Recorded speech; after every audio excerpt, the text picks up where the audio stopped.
else comes in, that's fine. We'll go ahead and get going. Well, if you haven't met me, my name's Glenn Newton. I am the Director of Advancement for Herald of Truth, and I am not Greg Swindle, like it says on the schedule. So if you're watching this archived, it says Greg Swindle, probably even on the thing you click on to get to this, but I'm not him. Greg is still in Africa, so I'm filling in for him today. I live in St. Augustine, Florida, but I have been working with Herald of Truth now for 3 years and enjoying every minute of it. Been in ministry since 1993 and just excited to be able to share this with you today.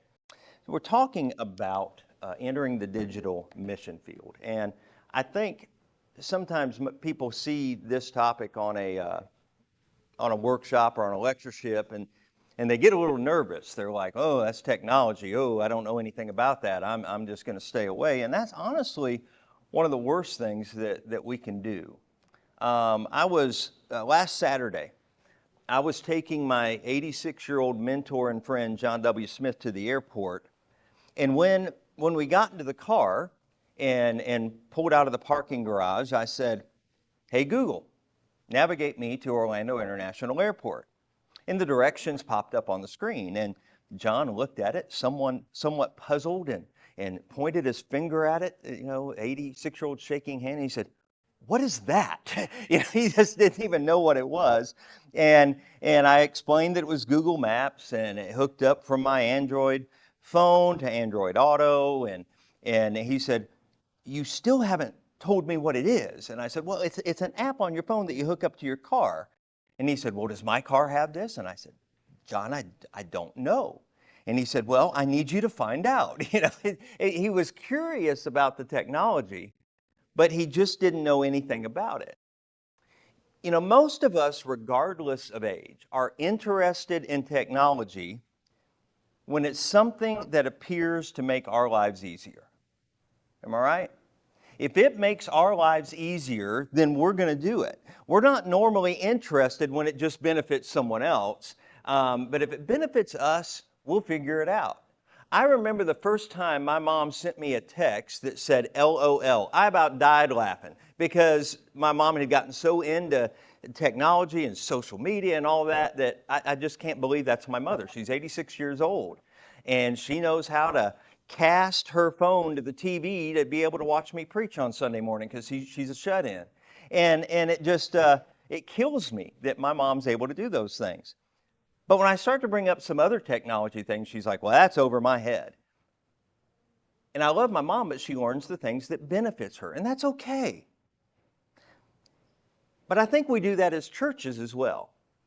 We only do the technology that benefits our church. And I understand why. I mean, we all remember what it was like when we went to singing off the screen instead of using songbooks. And you remember the 12 or 13 people that were like, that's unscriptural. And like, is that in Second Opinions 4? I mean, we didn't know. And it was hard and it was difficult. So anytime you make a change, we're kind of tired of having to slay sacred cows. That's hard. And that's why a lot of times elders and ministers are honestly, and Andy, you can amen if you want, scared to do stuff like this. Because we're afraid, people often mistake eldership, that it's like eldership is a synonym for complaint department. Amen. And I'll say it for you. And so we have this issue that we're afraid that people are going to get upset if we do something differently, so we just don't. So when it comes to digital evangelism or digital missions, we're a bit cautious. But I think there's several reasons we need to take this seriously. And first is the 1 Corinthians 9:19 principle. Paul says, though I am free and belong to no one, I've made myself a slave to everyone to win as many as possible. To the Jews, I became like a Jew to win the Jews. To those under the law, I became like one under the law, though I myself am not under the law, so as to win those under the law. To those not having the law, I became like one not having the law, though I am not free from God's law, but under Christ's law, so as to win those not having the law. This may be the most difficult passage in Scripture to read without being tongue twisted. And then finally, verse 22, to the weak I became weak, to win the weak. I have become all things to all people, so that by all possible means I might save some. The reason we do what we do, according to Paul, is for the sake of the gospel, that we may share in its blessings. So this is an important reason that we do digital evangelism. This principle, by all possible means. And this is a means to an end. It's not the end. It doesn't replace relationships. It doesn't replace friendships. It doesn't replace an open Bible. But it's certainly a way to start to get people's attention. Here's another one. Online communication is here to stay, whether we like it or not. 62% of the world's population has access to the internet. That is 4.9 billion people who have access to the gospel if we're willing to share it. Another thing we need to understand is that video conferencing is the new telephone. It is. The word Zoom has been permanently etched in our collective consciousness because we had to use it all during the pandemic. But Zoom is the most popular video conferencing app. And in 2019, they had 10 million daily users.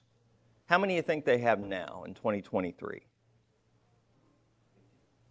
300 million daily users on Zoom. Video calls have become a powerful tool for evangelism and discipleship. Because someone may not want to come to church, they may not, your house may be 45 minutes away from them, but you can talk with them over Zoom. Or you might meet someone on an airplane that lives in a completely different place than you, but you really want to study with this person because you started up a goal. Well, video conferencing is the way to go, and that's especially true with Gen Z, who we're going to talk about some. Geographic borders are gone. It's possible to share the gospel or have a discipleship relationship with someone across the globe. Some of you may already have that. Maybe you've been in the mission field and you met someone and you've continued that relationship over Zoom and you're continuing to study with them. It's because geographic borders are gone. And the other one is that online communications help facilitate long-term engagement. One lesson people learn from having to stay home is that much can be done from the comfort of your recliner. and that was one thing about the pandemic. We learned that we could engage in our work just using the internet. Well, we can also engage in evangelism just using the internet. We can engage in relationships using the internet. And I want to tell you that few of today's young believers, wow, I went fast. I went further than I meant to. Few of today's young believers especially will be content to make their faith journey in a church whose leaders have set the thing on autopilot from the 1970s.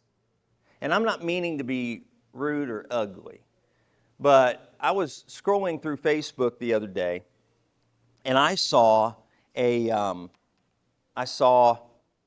gospel meeting invitation for a small church. And I'm not going to say where or anywhere. I have friends that are there. So I saw the gospel meeting invitation. And number one, Gen Z doesn't know what a gospel meeting is. I had someone tell me that they once invited a young person to a gospel meeting, and they said, well, what are y'all meeting about, and why do I need to be there? So that doesn't communicate. That doesn't mean we change, but that doesn't communicate. Number two, it was just on a white sheet of paper, and gospel meeting was in the old English text, and the picture looked like it had been copied 7 times, and it just didn't look, it looked like 1970. And I think we can do better. And I think one of the reasons we don't do better is it's easier to be on autopilot. It's easier just to do things the way we've always done them, but we can't do that anymore. And here's another one. People are desperate for community. I think the pandemic really did that. People are desperate for community. One thing didn't change, people's desire to be with each other. younger generations are even keener on sharing in others' lives, online and in person. So this provides a unique opportunity for us to share the gospel. And here we go. This is the important one. Gen Z and Gen Alpha have known no other way. So if we don't do this, we're going to lose them. Because this is how they do things. We are accustomed to sitting down at a table with someone and putting a Bible study in front of them and having them fill out the blanks as we study with them. Would you really want to do that? No. Would you want? No. What if it was an app on your phone and you could sit there with that person and you were communicating, you were doing the questions on your phone and they were getting on their phone and y'all could talk? That'd be a little easier, wouldn't it? Or you could do it on Zoom with them and the questions just pop right up on the screen and you talk. That'd be more appealing than sitting down, because they don't teach you to write well in school anymore anyway. And I'm not knocking our schools. Well, yes, I am. But, I can't read my 20-year-old's I can't read my handwriting, but I especially can't read my 20-year-old's handwriting. My 20-year-old's signature is not in cursive because he was never taught to write it. So, and probably some others is the same way. So anyway, we've got to get with them. My son that I mentioned, 20 years old, in some ways, he's a very old soul. I call him my hippie. He's got hair down to here. He goes to church every Sunday. He's got hair down to here. He kind of wears clothes that make it real loose, make him look kind of like a hippie, except for his Jordans. He won't wear anything but Jordans. And he listens. His favorite band, you'll know this one, Brian. His favorite band is Cream from the 60s. That's his favorite band. And the Beatles and Led Zeppelin and all that. That's the stuff he listens to. Went to see the band Kansas with me the other night and had more fun than I did. So, I mean, he's a cool kid. But this kid has a 65-inch TV in his 12 by 12 room that he bought with his own money. You know what does he do on that TV? Play video games. That's all he does. When he's ready to watch something, I even have our direct stream TV on his TV where he could just turn it on and watch TV. When I go in and he's watching something, it's on YouTube. He's got a 65-inch TV up there and he's breaking his neck doing that, watching YouTube videos. So we need to reach them in a digital way. He has never touched a newspaper in his life, and he won't.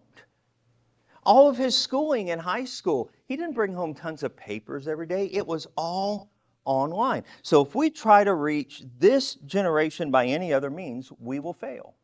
That's why on the Herald of Truth table, we have handouts, but what I notice sometimes, we also have signs with QR codes, and if young people walk by, they go. We don't even take handouts to CYC. We just have QR codes for them to scan to get information about more things. We're actually getting ready to come up with a digital track rack, but I'm getting ahead of myself. One more quick thing. I'm going to give you this fast because I really want to get into how we can help, and I want to keep up with the time. I probably have 2 hours worth of material. Don't worry, I won't do it. I also want to give you 5 statistics every church leader needs to know. This is really important, okay? 17 million people who aren't regular churchgoers visit church websites each year. Isn't that amazing? 17 million people visit church websites each year who never go to church, who are unbelievers, who are unchurched. And what this means for you is many of your website visitors could be doing more lurking than engaging, really.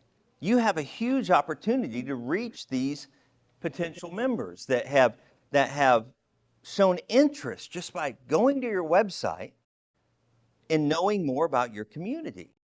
So I think we all need to kind of examine the path you set up for new website visitors. Usually we have the little visitors click here thing in our drop-down menu. No. That's need to be on the front page, huge. Visitors, click here. And it takes them down a path of telling them more about your church and more about the people in it. 80% of newcomers visit your website before ever entering the church. That is the first impression. You know, we want to make our foyers look nice and our buildings look nice because we want to make a good first impression. But if our website looks like it was built on WordPress in 2001, sorry, y'all, it's not going to happen. People just won't try to fight through to find what they're looking for. It has to be easy. And you say, well, you know, why we got to make things easy for people? One of my professors at what was then International Bible College, became Heritage Christian University, once said to me, I was talking to him about something that was bothering me about some teenagers in the youth group, and they just need to grow up. And he said, Glenn, you'll save yourself a lot of heartache in ministry if you'll remember that we're dealing with people the way they are, not the way they ought to be. Amen? And that's the same with this. No, people shouldn't be like, oh, that website's ugly, I'm going to look at another one. But they do that. They are. That's the way they are, so we need to do that. The average visit to a church website is comprised of 2.6 pages per visit. Now, so most people, you know, maybe about 3 pages, and then they're done. They're not going to go to a lot of pages to keep looking for things. I want you to imagine for a minute you're a chef. My hippie son's a chef. And that explains a lot, right? You have a potential client coming over to taste test a few of your dishes before they choose a caterer for their wedding. So you decide to whip up your best dishes, but you only have 3 for the person to taste. I mean, you have a catalog, you have a recipe book of hundreds of recipes, but you have to narrow it down to 3 dishes you want them to try. Think of your website like that. If you expect a visitor to look at content for new visitors that's spread over 12 pages, they won't make it past the first 3. So think simple, think solidified and welcoming when deciding how you want your website to guide your visitors. 2 more. 52% of your Sunday morning website viewers are first-time visitors to your site. Isn't that interesting? Sunday just got a little busier because the day your church, on Sunday is the day your church website performs at its best. People go to look at church websites to see if there's a live stream of their service. In the last year, we've had 3 new families at our church in St. John's, Florida. Every one of them watched us online for at least a few weeks, and one of them for 6 months online until they finally came to the building. We have no way of measuring that or no way of knowing that. But if your live stream is not available on some media platform, whether it be Facebook or YouTube or directly on your website, it needs to be on the front page. They don't need to click here for a live stream. On Sundays, they need to click on your page, and there's your preacher preaching. And that's how it needs to happen. Okay. 95% of traffic source is not social media. So we spend so much time on social media with our churches. We post and we post and we post and we post. Most people are not going to look for your church on social media. Only about 5%. But 95% are going to go to your website. So I'm saying all this just to set a foundation to let us understand how important it is. How important it is that we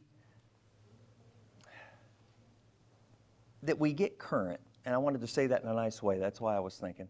That we do things in ways that my son's generation will be able to understand. Again, he's not going. My son, he's a Christian, but if I, when we give handouts in class, or I put sermon notes on the back of the bulletin. Young people never fill those out, ever, ever, ever, because it requires writing. What if I started making the sermon notes available with a QR code on the screen and they could follow along on their phones? You think they'd do that? Maybe, yeah, they would. So there are things we can do, and we're going to talk about how important that is, because Gen Z and Gen Alpha, I want to, this is not a class on Gen Z and Gen Alpha. I have a class on that. Be glad to come to your church and do it. But this generation, especially, I'm not talking millennials here, I'm talking 25 and under. I'm talking about these guys in here. This is a different generation, y'all. And let me tell you something, they're special. This generation, Gen Z and Gen Alpha, they're going to bring us back. They're going to bring the church back. They're going to bring evangelism back because they are hardworking. They're not into the flashy show of religion. They want relationships, they want to love on people, and they want to be loved on. That's it. That's it. That's all. So if we can offer that, then we're going to be fine. But we got to realize that offering that also means offering this. It means helping them in the ways they were taught to learn. They were taught to learn on what? A computer. Their teachers don't lecture probably as much anymore. My son said this anyway, that there was very little lecture in class. It was mostly stuff on the computer when he was in high school. So, and that might have just been his high school, but that's the way things are. And I want to say one more thing before we look at tools. We've been doing this. We've been doing this. Herald of Truth has been involved in digital media since 1952. We were the first Church of Christ radio broadcast. We started on one station in Abilene, Texas, and then we were in 238 within 5 years, 238 stations. We started on one television station and then ended up in at least one television station in every state by 1964. We were on television forever. We have been doing digital outreach since then. Since we came off TV, we've been doing it in other parts of the world. We're in Cuba, we're all through Latin America, we're in Spain, we're in Africa, and other places as well. But and what we do there is we help with digital, and in some places like Cuba, it has to be printed, outreach. That's what we help with, is media. And it's not just Herald of Truth. I mean, you think about it, World Bible School is doing some great things digitally. World Christian Broadcasting, that's digital outreach. That's using the radio. So it's just exciting that these things are happening. But when we think about our local churches, or even us personally, we tend to enter this thought of digital missions with caution. And someone in your congregation is waiting on you to do this. Or let me put it a better way.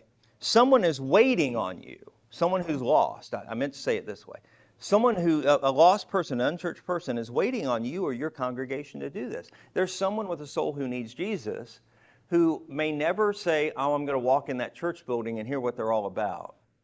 But they're on their phone all the time, right? I mean, that's why, you know why? I get off on tangents so often, it's bad. Do you know why? And my chiropractor told me this, that you see a chiropractor place popping up on every corner? Because of this. That's why.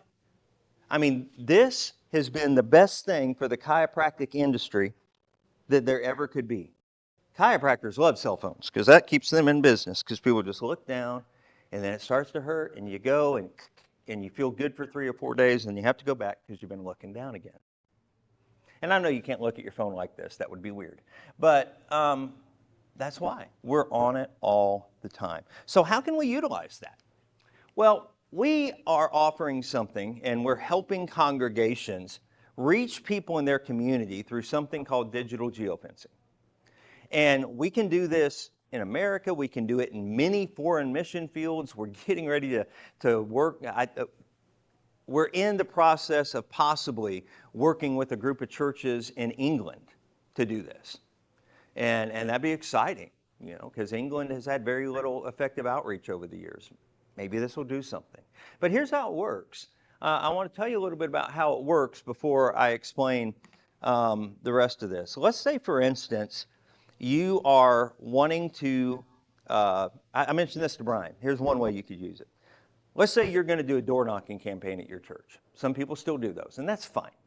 I don't think they're as effective as they used to be, but I think there's a way to make them more effective. And one way you could make them more effective is okay, we're going to door knock this neighborhood and this neighborhood and this neighborhood. Okay, Herald of Truth, get them ready. So here's what we do. We put a digital fence around every one of those neighborhoods you're going to go to. And then we start sending them commercials for your church on their cell phone. And we can do that for up to a month. They get it probably between 19 and 20 times over that period of time. And then when you go out and door knock, you can say, hey, we're just kind of getting out in the community, and we did an ad recently, and we're curious if you saw this on your phone. And if they say no, and say, well, I'm surprised, would you mind me showing it to you? If they say yes, say, well, what did you think about that? And that's a door opener, because you already have something you can talk to them about. And then and also these commercials have been showing in Nashville for about the last 2 years, on and off. So you may have seen some of them. But we can also advertise if you're having an event. Let's say you're having VBS, and you want to advertise it to the community around the church building. We encourage people to either pick 2 or 3 communities, or if there's a Walmart across the street, geofence Walmart, or geofence Publix, or whatever, where the community goes. If it's VBS, the last day of school, geofence the parent pickup line. So there's a lot of strategies and things you can do. And a part of this is you've got to plan this strategically. We can't just come in there and do it for you and expect it to work. You've got to have a strategy. And I don't have time to talk about that, but this can't just be an end-all, fix-all. It's not. It's got to be part of a strategy. And we help you with that. But anyway, you can put that around Publix or the school or whatever, and then everybody who drives in that digital fence starts receiving invitations to your event on their cell phone. Well, where on your cell phone? I know some of you are already thinking that question. Apps, Google Chrome, Firefox, Mozilla, you scan through pages and you see ads all the time. Ads. Well, that's where it would be. On YouTube, it would be a video advertisement. On the other apps, it would be what they call a static ad, just an ad that's sitting there that you can click on. And I'm going to share with you how effective this has been in just a little bit, especially in Nashville.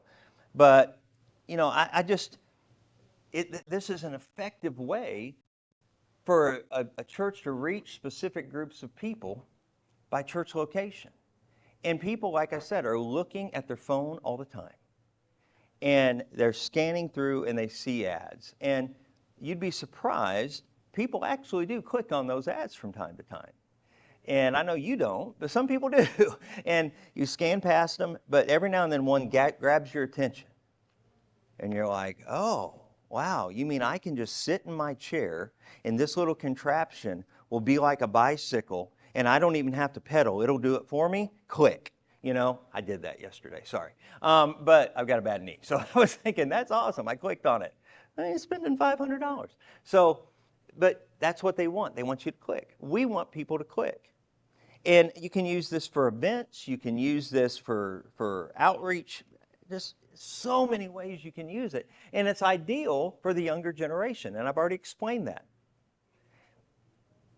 Yeah, we have these commercials on television. But do you watch much TV?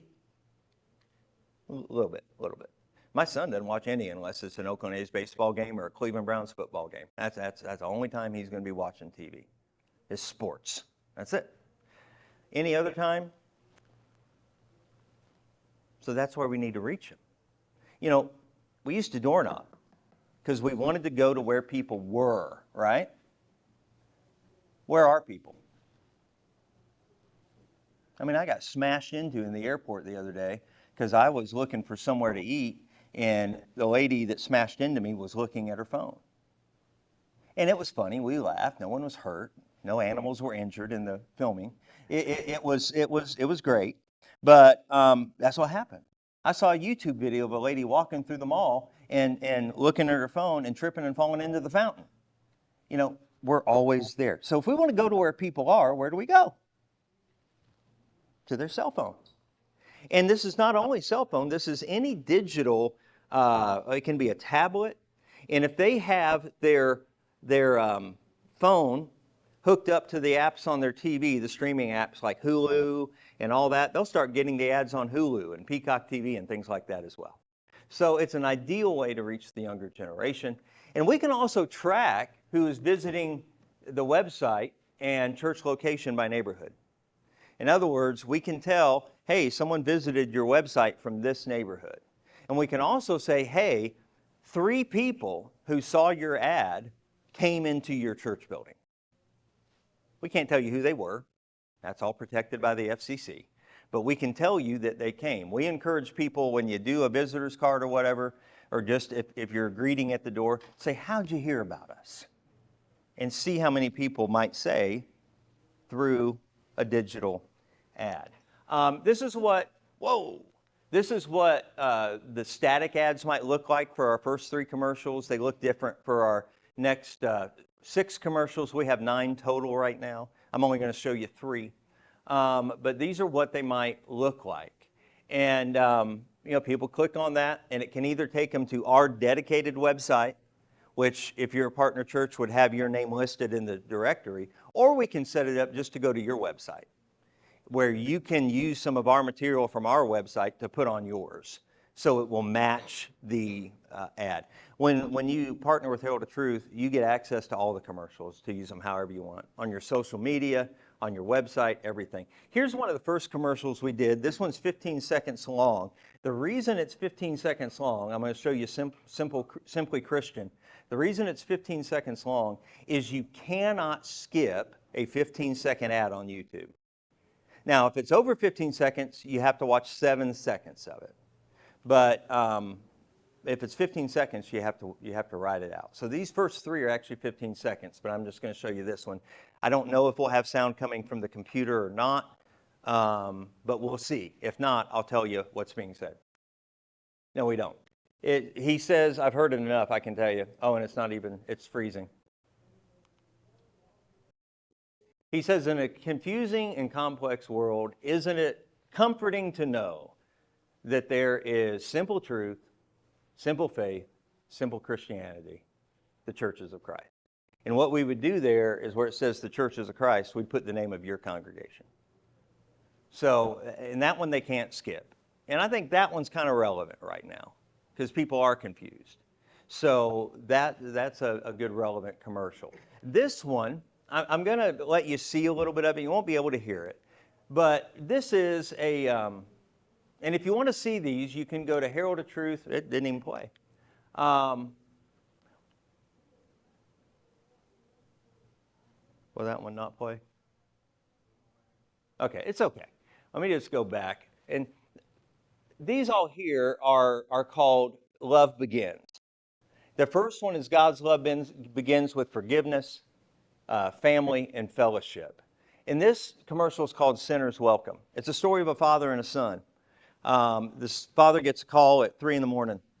And the first thing you hear in the video, he says, hello, and then, are you sure? Okay, I'll be right there. And he goes to pick his son up at jail. And it goes through this whole process of him bailing him out and getting him out of jail. And his son's young, he's in high school. And they get outside and the son says, Dad, I'm sorry, I know I messed up. Please forgive me. And he said, son, let's get you home. Mom's going to be worried. And then they walk away with their arms around each other. And it says on the screen, Churches of Christ, Sinners Welcome. It's the story of the prodigal son. This one here just shows people from all diversities and ethnicities having a meal together. And then it says at the end, Churches of Christ, all are welcome. And again, that would say the name of your congregation. So they're pretty exciting commercials. This last one, I don't know if it'll show. Let me see. Yeah, she's just thinking in her mind about how hard her life is. She's saying, after 20 years, my parents are getting divorced. I get bullied at school and on social media. I sit by myself at lunch. She said, but my joy will not be based on my circumstance. And then right when she thinks that, everything turns color. She turns around with her friends, and there's music playing in the background, and you see that, consider it all joy, and then find joy in Jesus Christ, let us help. And then that would say the name of your church.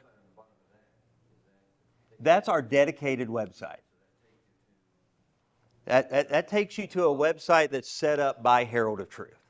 And the thing about this is none of these ads say Herald of Truth. When you go to that dedicated website, it won't say Herald of Truth, but it will have a directory of the participating churches. But the thing we can do is we can, and this is how I've done it at the congregation where I preach, when we show these ads and we geofence an area, it takes them to our website, and we use the All Are Welcome ad because we're a very diverse area. I have around me in my neighborhood, the lady next to me and the lady next to him, her, are white, and we're white.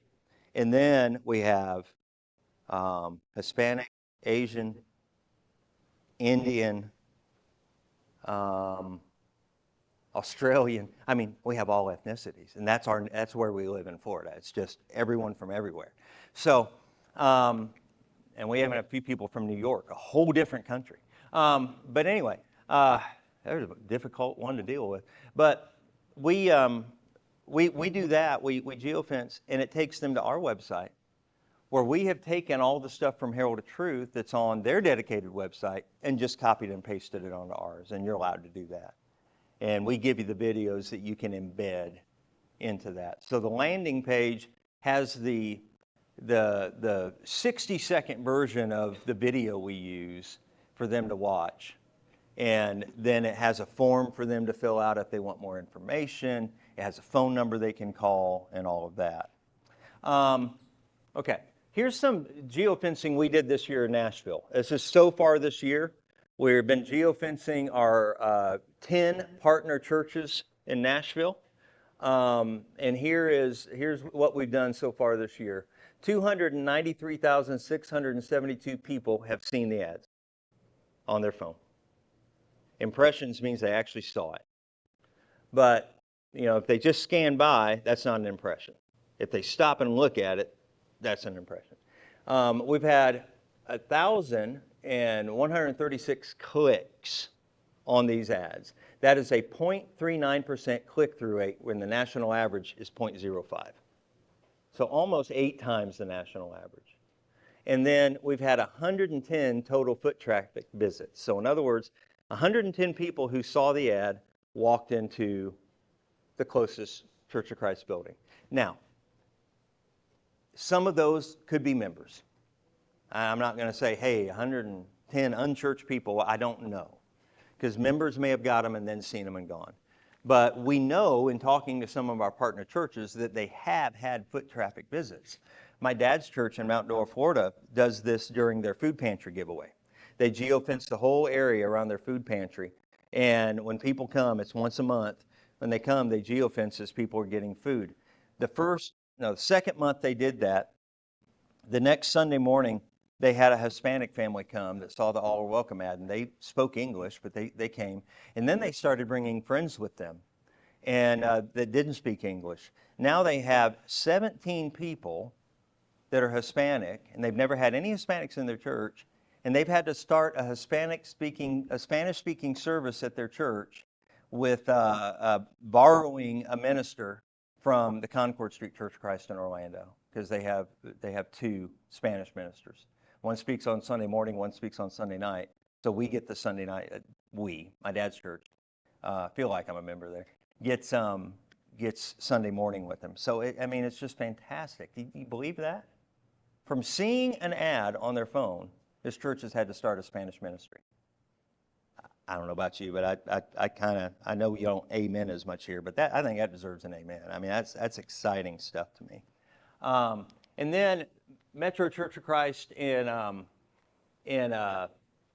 Sterling Heights, Michigan. They had a VBS, and we geofenced the whole area from June 16th to June 30th, and then their VBS started. 83,190 people saw the ads for their VBS. 77 people clicked on it. That's a 0.9% click-through rate, not as much. But they had 30 visitors from the ads. 30 visitors from the ads on their phone. I don't know about y'all, but I think that's worth it. And that's exciting. And just imagine what I'm going to skip some of this. I'll say this really quick. We're doing all this in Spanish as well. We have a resource for Hispanics in the United States, and it's to build relationships. It's all the same stuff, okay? But we've even got, we've got a podcast, we've got commercials, a custom website for each congregation in Spanish that we're going to help them build, geofencing campaigns, Bible courses, tech and spiritual support. We're even going to have a phone number for this one where they can call and ask questions. And we have a Spanish commercial. All the speaking in this commercial is in Spanish. So, and then I'm not even going to talk about that today. We have a 24-hour, 7-day-a-week radio station that's launching in September that's going to be worldwide. Maybe I should say something about that, because it is digital outreach. Internet radio, wave of the future, right? It is. So why not have a 24-hour, 7-day-a-week Church of Christ radio station? Your church can be on that radio station if you would like. We have openings for anyone who wants to be on there, as long as it's theologically sound, centrist doctrine. We want to be in the middle of the Bible. We don't want to be the right. We don't want to be the left. We want to be in the middle of the Bible. It'll have a cappella singing, all of that. It's going to be great. And I sounded like Donald Trump there. It's going to be great. Sorry, my bad. So why are we doing this? This is important. We're doing this to answer the Great Commission. And I'm out of time, so I'm going fast. We're doing this to answer the Great Commission. Go into all the world and preach the gospel to every creature. The internet radio station has a potential audience of 2.1 billion people, because that's how many people in this world speak English. That's a big audience, big potential audience. And, we are called to go into all the world and preach the gospel to every creature. That's our job. That's what we do. So we're trying to answer the Great Commission. But we are also trying to share the gospel in a way that by all possible means we might save some. Of those 30 people, and I think that's all people, not just, I think it was several families of 5, so it's 30 people total, including children, that showed up at Metro. I don't know how many of them will be baptized. I don't know how many of them will be in heaven. But here's one thing I know. I have people come up to me all the time and say, I need to tell you my Herald of Truth story. I wasn't a Christian. I had one this morning. I wasn't a Christian. My dad was an alcoholic. My mom neglected me. And I didn't know anything about church or religion because we never went. And one Sunday morning, I'm clicking through the TV, and I see Landon Saunders on the Herald of Truth program. And I stopped and I listened. And after about a month, I started going to the Church of Christ and was baptized. I hear that all the time. Here's what I want to happen. 50 years down the road, when I'm in the ground and getting ready for my reward in paradise, I want someone to be able to say to the next guy wearing this shirt, hopefully with a more modern logo. I'm kidding. No, this is fine for now, but it won't be in 50 years. But I want someone to say to someone who works for Herald of Truth, I want to tell you my Herald of Truth story. I hadn't been going to church anywhere. And all of a sudden on my phone, this ad pops up. And I see this father and son. And he puts his arm around him and says, let's get you home. Mom's going to be worried. And I wished my parents were like that.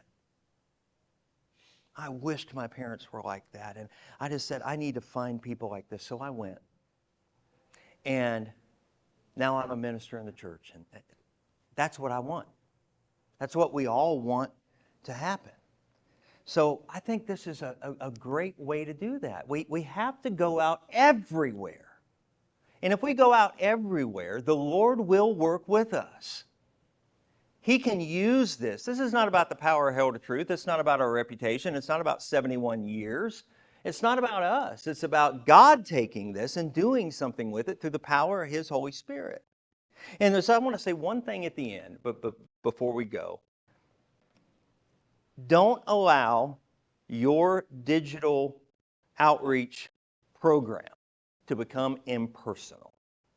All of these commercials, all of these ads, all of this geofencing does not remove the personal touch we need to have. Because on the other side of these phones are people. People with needs, people with fears, people with grief, people who, like Gen Z, who just want a place to belong. And I want to encourage you when you meet these people, and this is my mini sermon, and then I'll let you go. When you meet these people, when they come into your building, some of them may be a little rough. They may look different than you. They may act different than you. They may have tattoos all up and down their bodies. They may have piercings in their nose and their eyebrow and their, and their lip and their tongue. No telling what this is going to bring in. Okay? When Jesus helped them get the great catch of fish, I'm sure there were a few fish in there that were a little scrawny and puny. And we're going to get those. When we cast the nets, no telling what it's going to bring in. We need to be ready for it. And we also need to be ready for the fact that they're going to have probably some behavior issues. We've got a guy in our church right now that's been in and out of jail because of meth. And we love him. But he comes into church and he's got tattoos and he smells like cigarette smoke. And okay, you know what? That's fine. I love him. I love him with all. I've had him over to the house on Sunday afternoons just to sit and visit. But I think sometimes what we try to do is we try to teach people to behave first. We try to get their behavior changed. And then once we get their behavior changed, then they can believe. And once you believe, then you can belong. We've got that slap backwards. The church needs to be a place of belonging, no matter what your background is. My wife worked with a young lady who identified as a lesbian in California. And she found out that this young lady grew up in the church in Tennessee. And she invited her to church. And she said, "Oh, I wouldn't be welcome there." And she said, "Yeah, you would. Yeah, you would." She said, "But I'm living with a girl right now, my girlfriend." Well, they don't need to know that. But if they do, they won't care. Just come on. And she came. And, she looked like a boy. She did. But we loved on her. And she only came on Sunday night. She didn't feel right worshiping, so she came to Bible study. And we studied and we studied. And then her and her partner got into a big fight and separated. And she moved back to Tennessee. She texted my wife not too long ago. Showed her a picture of her and her new boyfriend.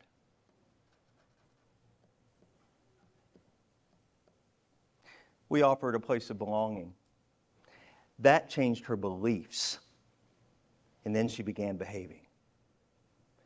Don't teach a gospel that puts behavior before belonging.